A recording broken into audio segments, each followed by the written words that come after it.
नमस्कार, हमारे खास कार्यक्रम चर्चा में आपका स्वागत है। मैं हूं आदित्य श्रीवास्तव। 25 सितंबर 1916 को उत्तर प्रदेश के मथुरा में एक ऐसे शख्स का जन्म हुआ जिसने देश को मजबूत करने और सशक्त करने के लिए कई विचारधाराएं दी। बात एकात्म मानववाद की करें या फिर अंत्योदय की करें, ये तमाम वो नारे थे जो देश को मजबूत करने में, देश के अंतिम पंक्ति में बैठे व्यक्ति के विकास करने में बहुत महत्वपूर्ण सिद्ध हुए। जी हां, हम बात कर रहे हैं पंडित दीनदयाल उपाध्याय जी की। पंडित दीनदयाल उपाध्याय जो जनसंघ के अध्यक्ष भी रहे, बहुत कम कार्यकाल रहा उनका जनसंघ के अध्यक्ष के तौर पर, लेकिन एक बड़ा उनका पूरा जीवन अगर कहें तो वो भी अपने आप में एक बहुत बड़ा संदेश है, बहुत बड़ा प्रेरणा देता है। पंडित दीनदयाल उपाध्याय के संदेश, पंडित दीनदयाल उपाध्याय की अगर बात की जाए तो अंत्योदय की जो संकल्पना है, एकात्म मानववाद की जो संकल्पना है, वो वर्तमान परिदृश्य में किस तरीके से फिट बैठती है, वर्तमान परिदृश्य में किस तरीके से उसकी उपयोगिता है, इस पर आज चर्चा करेंगे। हमारे साथ दो बहुत ही खास मेहमान हैं। हमारे साथ वरिष्ठ पत्रकार सुरेश शर्मा जी हैं। सुरेश जी, बहुत बहुत स्वागत करते हैं। राजनीतिक क्षेत्र से हमारे साथ राहुल कोठारी जी हैं। राहुल जी, बहुत बहुत स्वागत करते हैं आपका हमारे इस कार्यक्रम में। शुरुआत चर्चा की करें, सुरेश जी आपसे ही करना चाहूंगा। सबसे पहले तो दीनदयाल उपाध्याय जी के बारे में अगर समझें, उनके व्यक्तित्व को अगर समझें, तो कैसे उनका व्यक्तित्व और उनके व्यक्तित्व के जो प्रेरणा समाज को मिलनी चाहिए वो वर्तमान परिदृश्य में कितनी महत्वपूर्ण है? दीनदयाल उपाध्याय जी ऐसा नाम है जिन्होंने देश को न केवल इतना दिया है देश को कि उन्हें तो बहुत पहले से ही याद किया जाना चाहिए था, लेकिन एक दौर था, गांधी युग था, फिर बाद में समाजवाद का युग आया और उसी बीच में अंबेडकर जी की बातें होती रही, लेकिन परिस्थितियों ने दीनदयाल जी को सामने नहीं आने दिया। और उसका मूल कारण ये था कि दीनदयाल जी का सोच जो था वो समग्र भारत का सोच था। यूं कह सकते हैं सनातन धर्म के साथ जो हमारी जीवन पद्धति बन सकती है उसका सोच था। दीनदयाल जी हमेशा ये कहते थे कि जब तक अंतिम व्यक्ति को समृद्ध नहीं बनाया जाएगा तब तक हमारे जो विकास है, हमारा जो अर्थव्यवस्थाएं हैं, हमारा ये शब्द जो हैं केवल शब्द जाल में उलझ करके रह जाएंगे। वो ये कहा करते थे, गांधी जी ने एक बार एक सिद्धांत दिया था कि सामान्य व्यक्ति के पास यदि 1 रुपया है तो अमीर व्यक्ति के पास 10 रुपया चलेगा। लेकिन दीनदयाल जी ने कहा नहीं, हम 20 भी मानने को तैयार हैं। उनके पास 20 भी होगा भी चलेगा, लेकिन जो सामाजिक संतुलन है वो बरकरार रहना चाहिए। और इसका सबसे बड़ा जो फिर उन्होंने शोध और सोच और विचार दिया, वाद निकल करके आया। और मानव में एकात्मता हो, उनके चित्त में एकीकार हो, और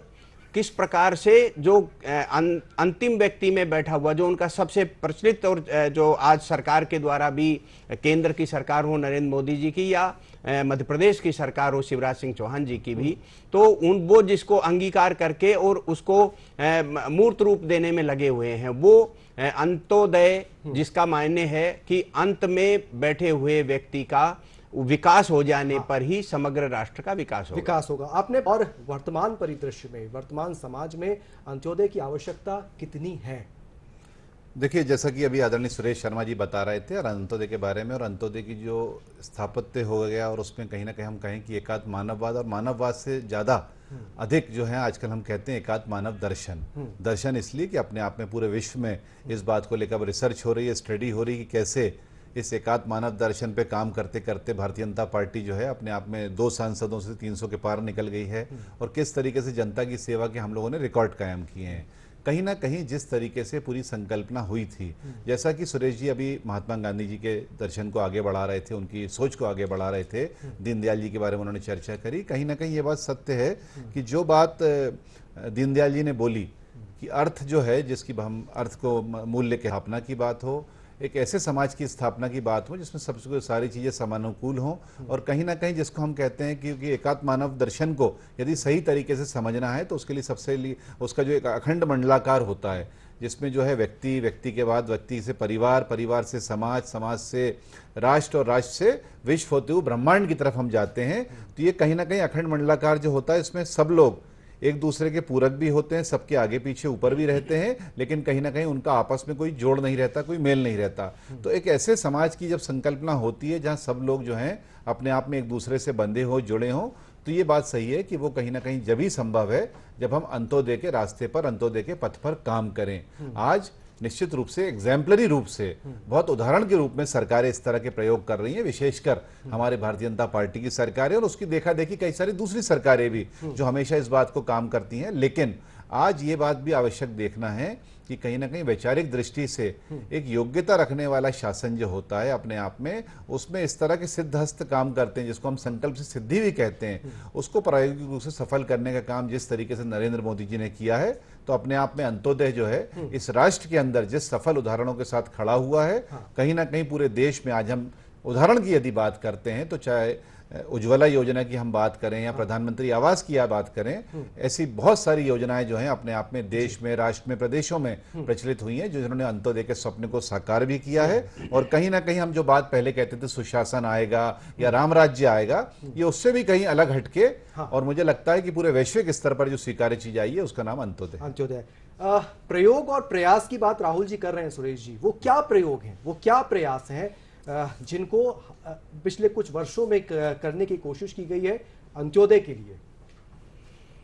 देखिए, जो हम लोगों का जो विकास करने का तौर तरीका था वो आप किस पर आधारित है? तो जो प्रयास हैं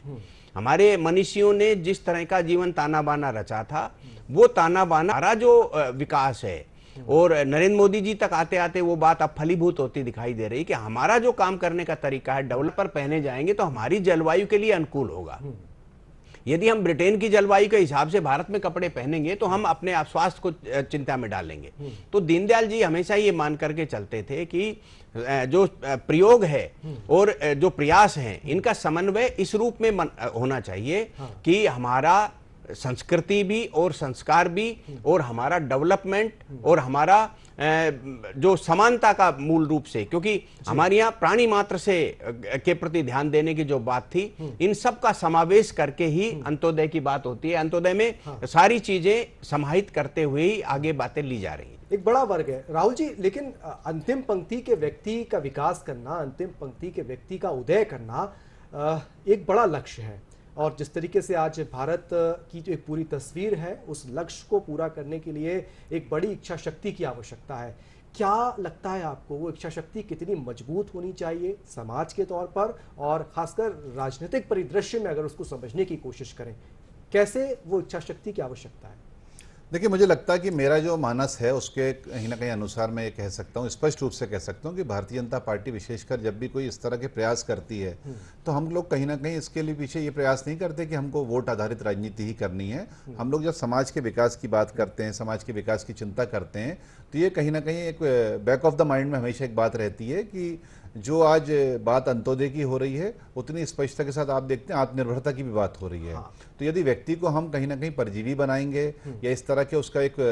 उदाहरण प्रस्तुत हो जाएगा कि वो जीवन में कुछ करने लायक नहीं रहे क्योंकि उसको कहीं ना कहीं लगता है कि सारी फैसिलिटी हमको मिल रही है, तो ये सब एक बहुत अपने आप में समाज के लिए, भविष्य के लिए अच्छी चीज़ नहीं है। आज आप जानते हैं कि सुप्रीम कोर्ट भी जो है कहीं ना कहीं ऐसे मामलों में आगे आया, उन्होंने भी जो है फ्रीबीज की बात को एक अलग तरह से जोड़ा है। लेकिन हमें लगता है कि जो अंत्योदय से एक हमारी संकल्पना थी, जिसमें कहीं ना कहीं जब हम बात करते हैं बाबा साहब अम्बेडकर की, तो उन्होंने भी विभिन्न समाजों को आगे लाने की बात की, लेकिन आज समाजों को आगे लाने के साथ उनका उत्थान भी होता रहे और उनको उत्थान करते करते ऐसी परिस्थिति में लेकर आना जब वो लोगों के साथ कंधे से कंधा मिलाकर काम कर सकें, ऐसी योजनाओं का लाभ उठाते हुए कहीं ना कहीं वो इतने सक्षम हो जाएं, इतने सबल हो जाएं, इतने सुदृढ़ हो जाएं कि वो समाज में सबके साथ बराबर खड़े हो सकें। उसके लिए उनको आत्मनिर्भर बनाने की भी उतनी ही आवश्यकता है जिसपे सरकार अपने आप में मंत्र बनाकर काम कर रही है। आप देखते हैं कि केवल हम लोग पेपर पे काम नहीं करते, योजनाओं में बांटने का काम नहीं करते, उसके अलावा जो सक्षमता की बात होगी, स्वरोजगार की बात होगी, कौशल विकास की बात होगी, कहीं पर भी आप देखिए कि हर विषय में जो है सरकार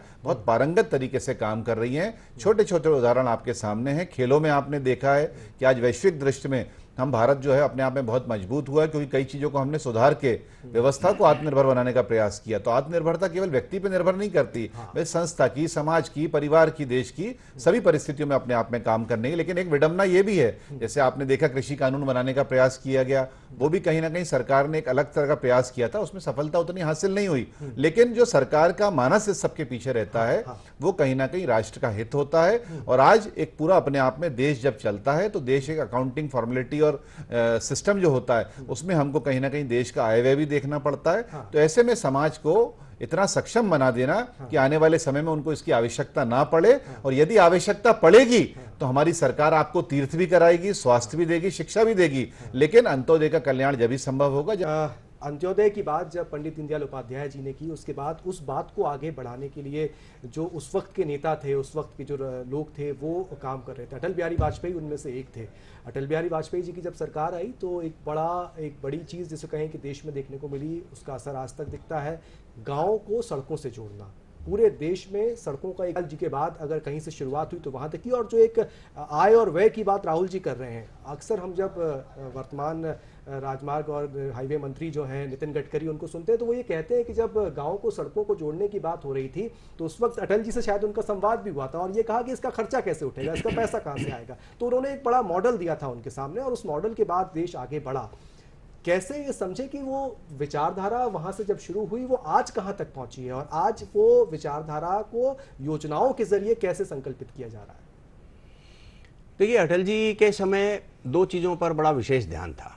कि ग्रामीण अर्थव्यवस्था का विस्तार कैसे किया जाए, इसलिए ग्राम सड़क योजनाओं का मामला हुआ। और कृषि को किस प्रकार से ताकतवर बनाया जाए, ये मैं समझता हूँ पहली बार अटल जी के ज़माने से शुरू हुआ। इससे पहले यदि हम बजट को देखते थे तो उस बजट में भी कृषि जो है वो कहीं न कहीं से नदारत जैसी रहती थी, उसके बारे में थोड़ी सी बहुत कई चर्चा हो जाती तो ठीक था। अटल जी ने ये किया। अधोसंरचना के बारे में जब एक शब्द इस्तेमाल होता है अधोसंरचना, तो इसके मीनिंग्स ये निकाले जाते थे कि ये सारी की सारी चीज़ें इंडस्ट्री के लिए हैं। लेकिन अटल जी के समय से वो ग्रामीण यानी कृषि और खलियान से अर्थव्यवस्था का इंफ्रास्ट्रक्चर का शब्द जोड़ा गया। नरेंद्र मोदी जी तक आते आते अटल जी की बात को कई तेज गति से, यानी कई गुना तेज गति से जो है उसको मोदी जी ने बढ़ाया है। और उसका हम ये देखते हैं कि अटल जी की जो चतुर्भुज योजना थी, जिसके अंदर स्वर्णिम चतुर्भुज योजना, जिसके अंदर 4 बड़े महानगरों को जोड़ने की बात हुई थी, आज जो है आप उन क्षेत्रों को देख लीजिए जो ग्रामीण क्षेत्र भी हैं लेकिन इतने बड़े बड़े हाईवे वहां से निकल रहे हैं। और हाईवे जब निकलता है या इंडस्ट्रियल सेक्टर डेवलप होता है या हम इस प्रकार की व्यवस्थाएं देखते हैं तो वहां स्वाभाविक रूप से छोटे रोजगार जनरेट होते हैं। तो ये एक बड़ा बदलाव है। और जिसको हम ये कह रहे हैं, जैसे अभी राहुल जी ने एक शब्द इस्तेमाल किया है कौशल उन्नयन वाला, ये कौशल उन्नयन जो है ये दीनदयाल जी के अंत्योदय का एक ही क्रम है, वो उसी के अंदर अगला जिसको पड़ाव कह सकते हैं। तो कौशल उन्नयन से व्यक्ति की जो व्यक्तिगत जिसमें आत्मविश्वास है, स्वरोजगार की तरफ जाने वाली और आत्मनिर्भरता की ओर जाने वाली, वो एक ऐसा पायदान है कौशल उन्नयन जिससे देश को काफी बड़ा लाभ हुआ है। और मैं एक बात जरूर इसके साथ जोड़ना चाहूंगा, एक बदलाव है और वो ऐसा बदलाव है कि पहले जो सोचने वाले लोग थे वो भारतीय संस्कृति, संस्कार और व्यापार से इतर विदेशी अर्थव्यवस्थाओं से ज्यादा निपुण थे। और उन्होंने हमारी अर्थव्यवस्था में जो नुकसान पहुंचाया, आज उसको 8 साल से मैं महसूस कर रहा हूं व्यक्तिगत रूप से कि बड़ी भरपाई हमने की। राहुल जी, भारत की संस्कृति, व्यापार और इन तमाम क्षेत्रों की बात सुरेश जी कर रहे हैं। आप एक राजनीतिज्ञ हैं और जिस तरीके से पूरे देश की भौगोलिक स्थिति है, देश की आर्थिक स्थिति है और देश के ग्रामीण परिवेश को अगर बहुत करीब से आप देख रहे हैं, समझ रहे हैं, उसके लिहाज से क्या लगता है आपको कि अभी देश में ऐसा कौन सा वर्ग है जिस पर अभी और काम करने की हमें आवश्यकता है? अंत्योदय का जो एक पूरा नारा है, अंतिम पंक्ति तक कहाँ तक हमें पहुँचने की आवश्यकता और कैसे पहुँचा जा रहा है? देखिए, निश्चित रूप से जिस तरह से एक परिकल्पना ये सब की गई थी उसमें हमें लगता है कि हम बहुत सार्थक तरीके से आगे बढ़ रहे हैं। ये सारे के सारे विषय जो एक व्यक्ति के पूरे सर्वव्यापी विकास के लिए आवश्यक होते हैं या समाज के विकास के लिए आवश्यक होते हैं, इन सभी को एड्रेस कहीं ना कहीं सरकार के द्वारा भी किया जा रहा है। और सरकार के साथ साथ यदि हम देखते हैं तो आज मोदी जी जिस तरह से प्रकल्पों को चलाते हैं उसमें कहीं ना कहीं समाजों की बड़ी सहभागिता होती है। आज ही आपने सारे अखबारों में पढ़ा होगा कि जो ट्रस्ट की स्थापना की गई थी प्रधानमंत्री जी वाले, उसमें कहीं ना कहीं ऐसे लोगों को समाज के आज जोड़ा गया है जो अपने आप में एक देश में नाम रखते हैं। तो हमें लगता है कि जो एक समाज की सहभागिता सारी चीज़ों में आवश्यक है, इसके ही कहीं ना कहीं ग्रामीण विकास की भी एक पहचान की परिभाषा आगे बढ़ रही है। पंडित दीनदयाल उपाध्याय जी बड़ी अच्छी बात किया करते थे कि राष्ट्र की पहचान जो है वो अपने आप में राष्ट्र की जब तक पहचान नहीं बनती, जब तक स्वतंत्रता की जो है कल्पना करना व्यर्थ है। तो अपने आप में जब राष्ट्र की पहचान की हम बात करते हैं तो हम प्रदेश की पहचान की बात करते हैं, हम जिले की पहचान की बात करते हैं, हम ग्रामीण क्षेत्र की पहचान की बात करते हैं। तो सक्षमता और सबलता और आत्मनिर्भरता का बहुत प्रमुख केंद्र बिंदु जो है वो अपने आप में आत्मनिर्भरता है। और जो पंडित दीनदयाल उपाध्याय जी का जो स्वप्न था अंत्योदय का, उसमें आप देखेंगे तो अभी जैसे एक 1 डिस्ट्रिक्ट 1 प्रोडक्ट, एक मोदी जी का जो स्वप्न है जिसमें हम कहीं ना कहीं एक जिले में, एक गांव में एक उसका प्रोडक्ट है, उसको अपने आप में हाईलाइट करके देश की पहचान बनाएं, प्रदेश की पहचान बनाएं, उसको उन्नति दें, उसको आगे बढ़ाएं। गांव को गोद लेने की जो बात है उसमें बहुत तेजी से काम हो रहा है। तो हमें लगता है कि ये सारे जो प्रयास हैं अपने आप में बहुत सफलतम प्रयास हैं। और इसमें कहीं ना कहीं प्रयासों के साथ साथ में जब हम संस्कृति को जोड़ते हैं, जैसे आदरणीय सुरेश जी ने बताया, तो भारतीय संस्कृति का विकास तो निश्चित रूप से जब ही संभव है जब हम व्यक्ति जमीन से जुड़ेगा, अपनी सारी चीजों को जड़ से जोड़ेगा। और आप देख सकते हैं कि अभी जैसे न्यू एजुकेशन पॉलिसी सरकार ने लॉन्च करी है, उस पॉलिसी को भी धीरे धीरे इंप्लीमेंट कराया जा रहा है। लेकिन उस पॉलिसी को जब आप डिटेल में जाएंगे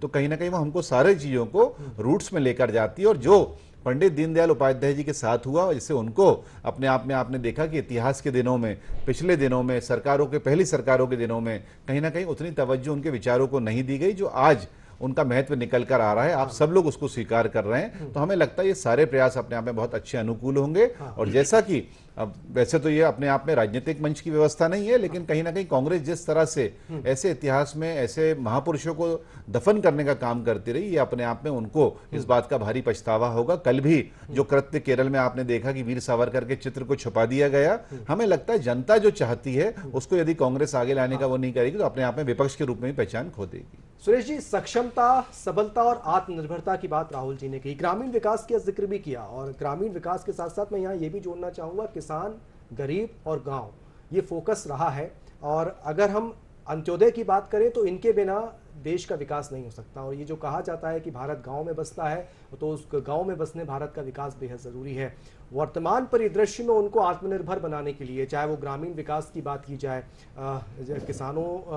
को खेती की आय बढ़ाने की बात की जाए, या फिर ग्रामीण क्षेत्रों में रहने वाली हमारी उन बहनों की बात की जाए जिनको स्व सहायता समूह से जोड़कर उनको आर्थिक आत्मनिर्भर बनाया गया है। इसके अलावा कुछ ऐसी योजनाएं पिछले दिनों आई, उज्ज्वला उनमें से एक थी, जिसने कभी सोचा नहीं था कि कोई महिला को सरकार गैस का सिलेंडर देगी, कभी सोचा नहीं था कि बैंक तक वो महिलाएं कभी पहुंच पाएंगी। गरीब महिलाएं बेचारी जहां अपने बटुए में या अपनी साड़ी में या कपड़ों में कहीं पैसा छुपा कर रखती थी, आज वो बैंक में सुरक्षित उस पैसे को रख रही हैं।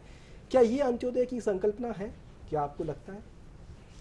आपने जो प्रश्न पूछा उसमें काफी कुछ उत्तर समाहित हैं। और सबसे महत्वपूर्ण बात यह है कि जो अंत्योदय है